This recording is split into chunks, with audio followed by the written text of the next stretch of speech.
Good morning, Bill. Good morning, How are Bill. Yeah, I'm good. It's happy Monday morning, man. It's cold out there. It is a little chilly this morning for sure.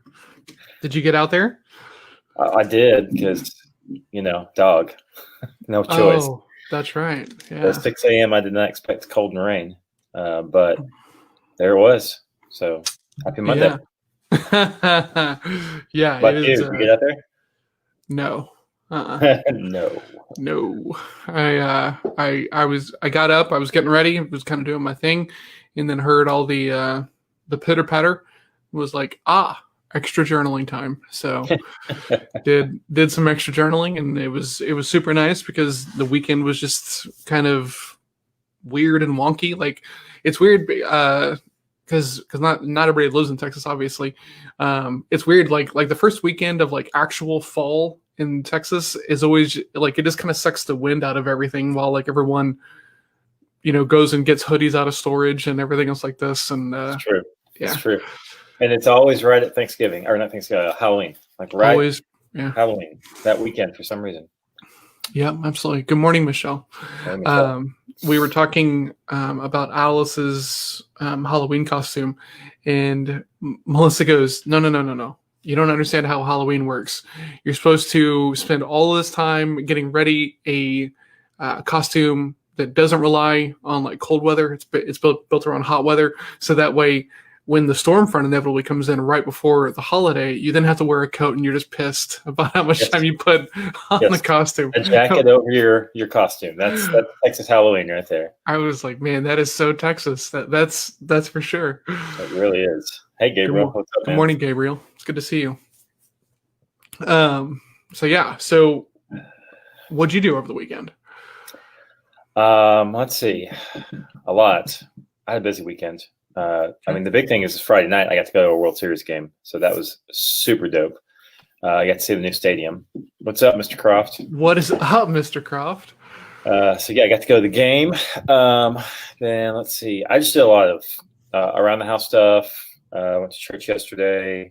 I did some pretty big reset stuff on my 12-week, just because I'm already kind of the things that were the end goals are still the same, but how I'm getting there is a little different. So I changed some strategy inside of the same goals. So I spent a lot of time thinking this weekend. So, what about you? I played some video games, which is kind of this thing I've been forcing myself to do on the weekends because I enjoy them, and it's better than Facebook or politics and these other things that like suck my soul into them. So yeah, I played some video games. We hung out with the family. It was just kind of like a nice chill weekend, right? Which it's weird now because since I don't really do anything during the week, and there's not like, in my opinion, we had this little kind of same discussion every Saturday. Hey, is there anything you want to do this weekend? And it's always like, such as, like what are we going to do? So I'm curious, right? With the World Series game, who are you pulling for? Okay, so the way I look at it is I hate the Astros because I'm a Rangers fan. Yeah, right. And they're apparently cheaters as well. I've heard that. Yeah, yes, and that's a whole line of thing we won't go down. People are mad at them not because necessarily just because they cheated, but they also didn't admit it for a long time and had to get caught. And then when they did get caught, they didn't really apologize. And baseball still didn't take their trophy away for winning, but with a cheating whatever. So it's a whole series of things.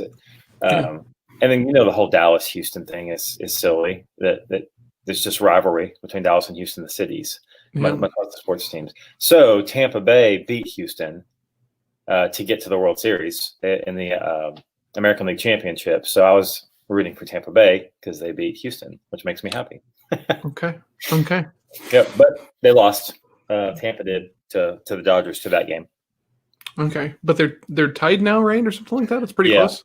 Yeah, but the good news, it's kind of cool, right? Like when you go to a sporting event and you don't have a team in it, you can just sit and enjoy everything that happens. Like when good things happen, you're like, oh, that was a cool play. There's no like, oh man, like Are you I that guy? watch the Dodgers do things and be like, oh, that was nice. When you have a team though, are you that guy who's like clapping and like yelling that when you're at the game, I think that's okay, but like when you're at a bar that's like not even like and you're just that one guy, just like clapping for like Minnesota because you're the only guy from that state within a couple hundred miles. No, but I just, met that guy at the game. He was there. He was about 4 rows up and 2 to the left. And man, I was actually telling my friend who I went with that. For 6 innings, every half inning. So every time that they switched sides, the new team came onto the field. So that's 12 times. I was counting. He started the "Let's Go Dodgers" chant. So loud, standing and like doing this bit right here. Like, it's the World Series. Don't get me wrong. I was okay. That's why. I mean, it is what it is. Your team's in the World Series. Haven't won in 25 years. You're stoked. And 12 straight times is just a little much for me. Like, and Jason, it's passion. You're right. I'm for it. I mean, it is funny though. He hits the nail on the head, right? I mean, It is passion. I don't get it, but there are other things that I get super psyched up about that other people don't get. So it's kind of. I kind of feel like it's one of those things like, do you like it enough that that people are probably going to like make needling comments about you? Because that's kind of like the world that I live in. I'm like, well, I could be the guy who gets really excited about this, but then somebody's going to make fun of me being the guy being this guy. Is that worth it? Is that worth the potential trauma? Exactly. Well, and like a situation like that at a game, I'm not going to tell the guy to sit down. It's where the game. Go for it, man. That's awesome. No, I do get tempted in the bar when the guy from Minnesota and you're in Dallas and he's like barking. That does tempt me, but it's kind of annoying, but it's like that one guy. There's this TED talk about how one person dancing can start a movement, right? And how like it starts out with one person and they're dancing and like everyone is just looking at them weird, and then eventually a couple of other people come over, and then it becomes like this huge group of people, and all these people who were like holding themselves back because they wanted to make fun of the guy are now joining in this group circle. So maybe that guy is just doing like a shot in the dark version of that, just trying to build a tribe right then, right there in a bar. Yeah, which is cool. I mean, it's a cool phenomenon. A 24-hour LinkedIn live stream. No. Yeah, I don't know either one of those guys. Honestly, I can't imagine. I hope it was for like raising charity or something. Like, yeah. Why would you go 24 hours on LinkedIn Live otherwise? I don't know. I didn't. But I also don't really hang out on LinkedIn on the weekends very much. Yeah, so. I don't either. Man, I can't. This is going to sound probably a little crappy, but I can't imagine anything more boring than a 24-hour live stream for LinkedIn. Like, I wouldn't even want to talk to Richard Branson that long. Like, at some point, I'd be like, all right, man, either get me an invite to your island or I got to go. But those things aren't for one person to watch 24 hours straight. They're to catch everybody for sure. Yeah. Yeah. It was insane. Yeah, that's probably how I would describe it. Absolutely. I should do like a marathon cold calling thing and just put it on LinkedIn, but nobody would want to watch it, and I don't want to do it. So, good morning, Ann. So with those changes to how you're doing the things that you're doing to get to your 12-week results, what does that mean for your BIL bet? Nothing. Nothing. No, okay. It's the same. Okay. Interesting. So what does your BIL bet look like for this week? My BIL bet this week is very similar to last week. I'm kind of in one of those do the work type bet things. So there's nothing. I'm trying to be active. I'm trying to hit my podcast guests, and I'm trying to finish another book, this time with my daughter. So same stuff. It's good though. It's stuff I need to do to get the work done. Well, I mean, we talk about this all the time. Is that it's not sexy, but and there's nothing on the horizon I need to really stretch myself to do at this very moment, because I got a side gig upwood and water at the moment. Yeah. It was funny because on Thursday, Melissa was like, "Okay, like when do we need to take our walk?" And I was like, we just need to take a walk. I've already done my part of it." And she was like, "What do you mean your part?" And I was like, "Well, I can't make you go on a walk with me. I can't make Alice go on a walk with me. So I just kind of put myself out there and say that I would like to do these things and I'm available." And they were, she was like, "Oh, okay." And she goes, "Isn't that cheating?" And I was like, "Why would that be cheating?" And she's like, "Well, because you might not get the walk done." And I'm like, that's part of the whole exercise, is the fact that I can't force anybody really to do anything. I can only control my actions and how I perceive how these actions are taken. So I can't make you walk. So if you don't want to, we won't. And so, we didn't at all. But we had a good family weekend. But no walk was had. But I asked and I made myself available, and nobody took me up on it. So, well, I think like 3 weeks ago, I was talking about finishing a book with my son, and it took me 3 weeks, and I expected it to finish that week 3 weeks ago. So what I would have expected would take 1 week took 3. So, like you said, you can't. I mean, you could technically. I could say, all right, we're sitting down, we're reading this book, but like, how enjoyable would that be? Yeah, absolutely. So for my bet this week, the goals are to I wrote them down right here. Actually, I wrote them in my other journal. But essentially, it's to really kind of make sure that I'm doing the things that I know to be important, so that way my mindset is able to be solid on calls, right? So making sure that these, and kind of like a continuance of last week, really just kind of making sure that the systems and processes we've built are solid, and then I'm doing them consistently. So that's kind of my thing for that.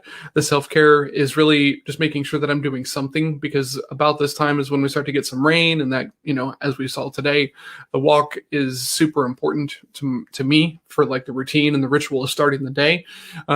So I need to start figuring something out that I can do on days when it's, kind of cold or kind of crappy outside. Maybe something like yoga or something along those lines. And then, I've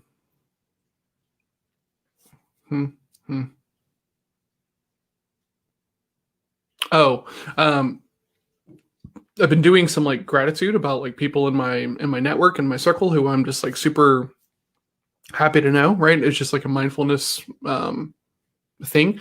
And so what I want to start doing is, like, whenever those things happen in my journaling, I actually want to carry the thought forward enough to reach out to the person and say, like, "Hey, you've been on my mind. Thank you very much," kind of deal. Because I think it's really easy to, and you and I do this a lot, Jake.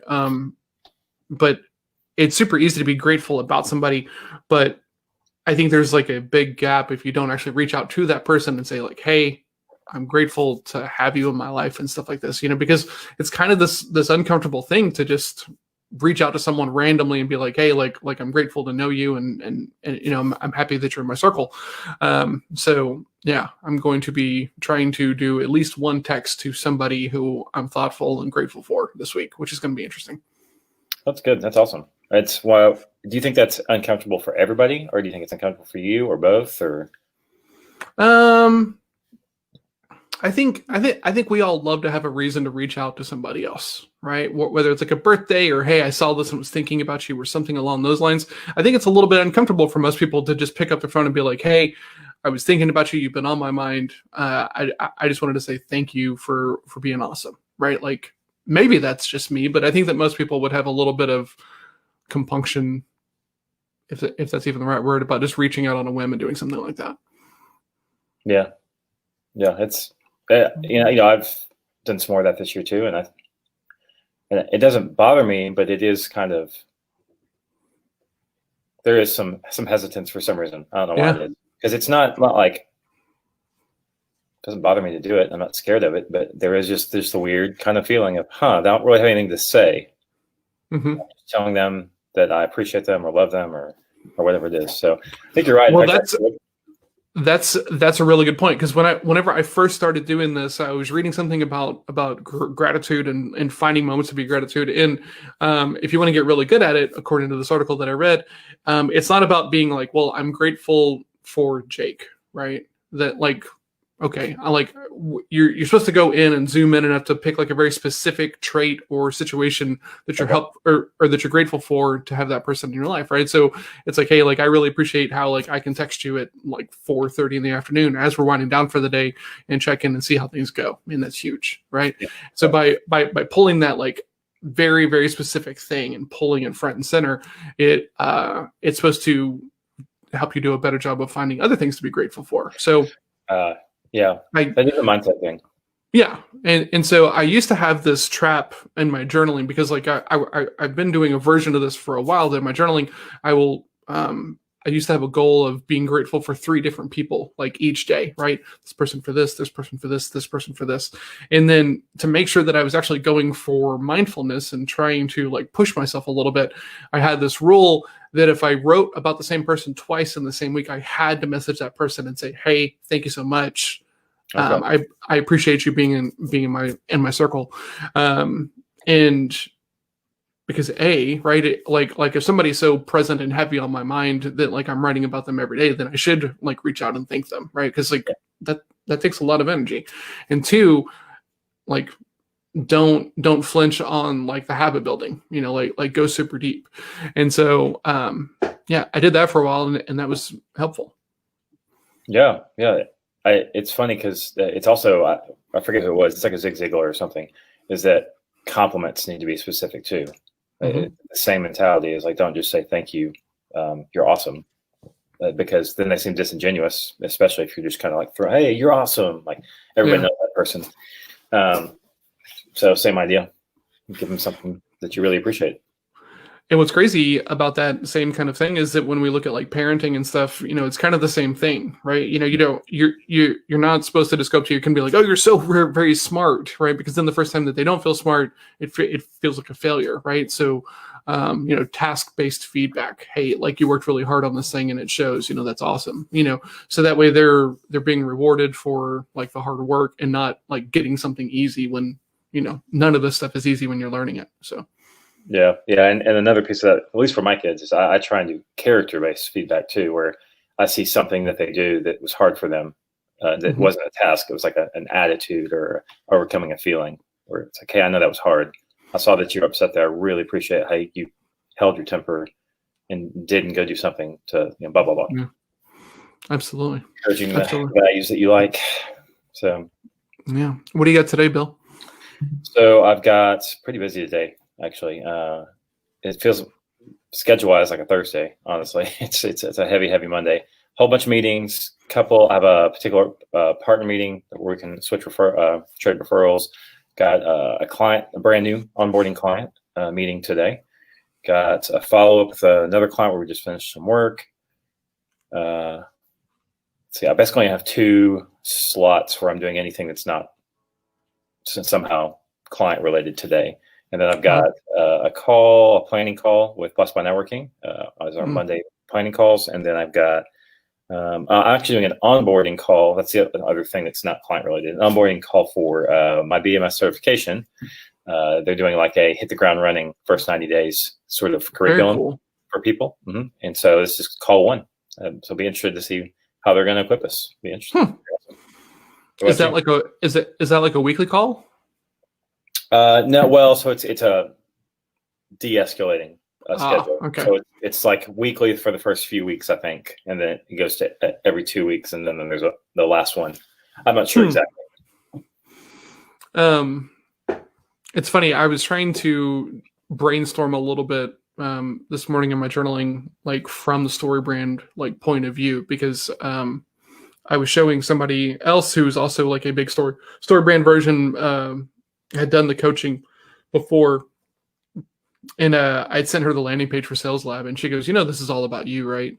I was like, what do you mean? And she goes, this has nothing to do for like the people that you're trying to help. And I was like, okay, well, cool. Like, let's fix it then,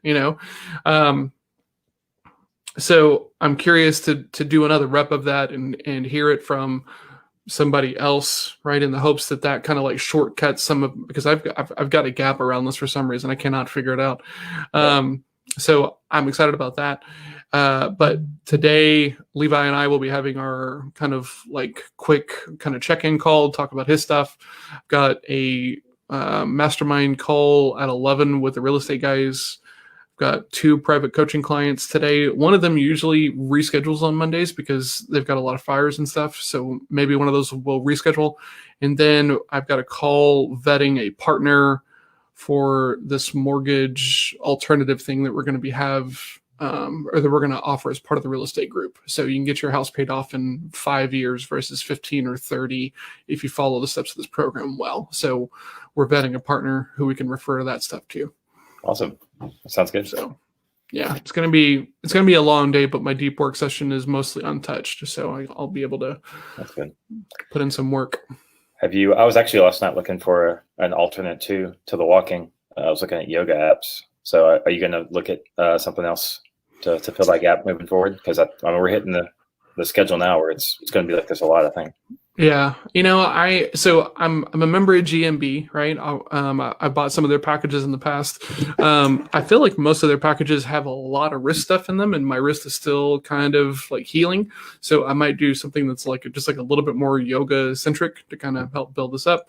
But I've not done too much looking yet. Melissa's actually been very consistent with her yoga practice for like 15 days in a row, which is like pretty awesome. So so maybe I should talk to her. Like I feel like everybody's doing Zoom yoga stuff now, so it's kind of pick your poison, right? And I think that's important to think about as well, like for all this stuff, right? I mean, whether it's sales training or kung fu or jiu-jitsu or yoga or like anything you're going to go learn from somebody, it might not be the first person who lights your fire, which is totally fine, right? Like coaching is very much like a one-to-one thing.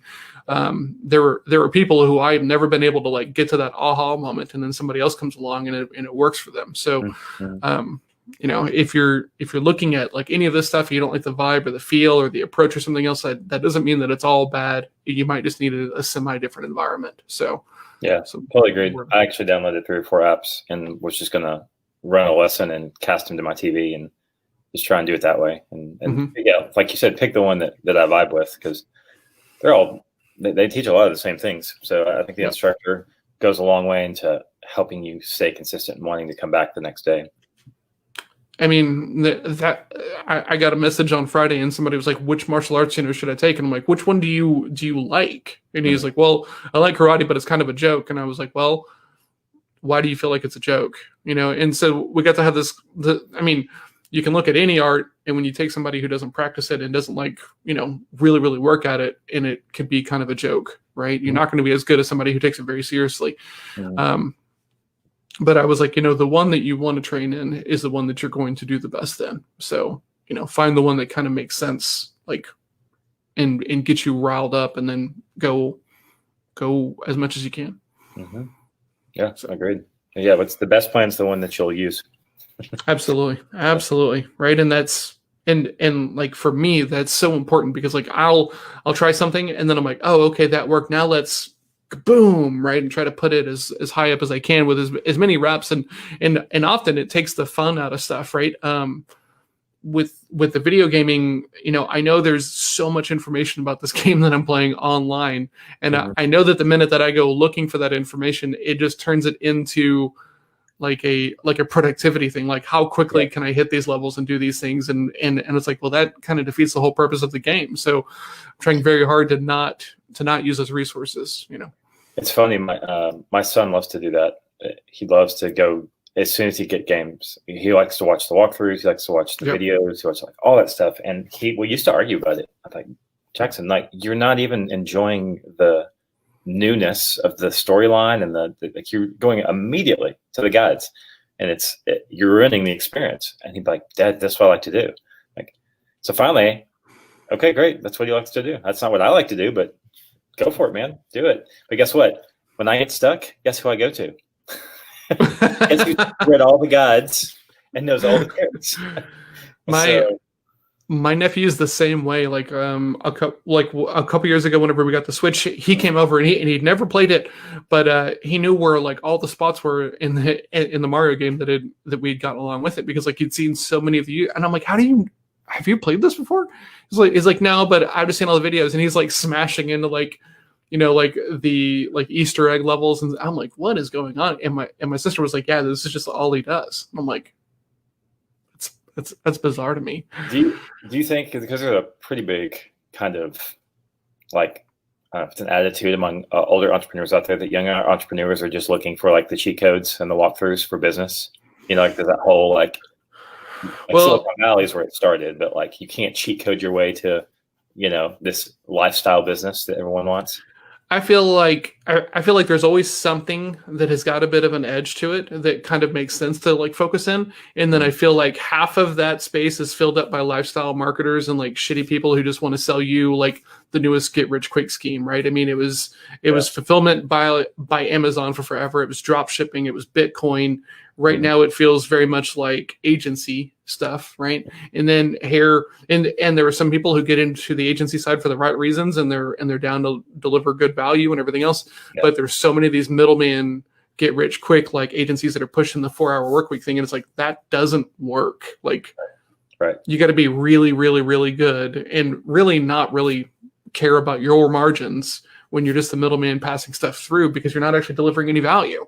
Yeah. The minute you deliver value to your clients is when you can really start to like charge what you want and stand your ground and everything else. But these people have no relationships, they don't have any trust, and then their clients are coming on and leaving, and so they're just in this constant like revolving door of clients because there's no value and they don't have any skills and they don't really know how to fix it. Yeah, exactly. It's rampant. A lack of skill. Yeah. I actually heard a guy speak at the mastermind a couple years ago, and he said the only hacks I'm looking for are ones to create more value quicker for my customers, because that makes me a better person in the marketplace. Mm-hmm.